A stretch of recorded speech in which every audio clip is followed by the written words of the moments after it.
নুমান ভাই, free fire বলে বাংলাদেশ থেকে ব্যান করে দেবে, তো এখন কি করবেন?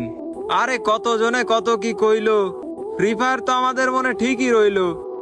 ওয়াইফাই মোবাইল ডাটা থেকে সবই না হয় করলে বন্ধ, কিন্তু আমরা তো ভিপিএন লাগাই খেলবো, তখন কি করবা চান্দ?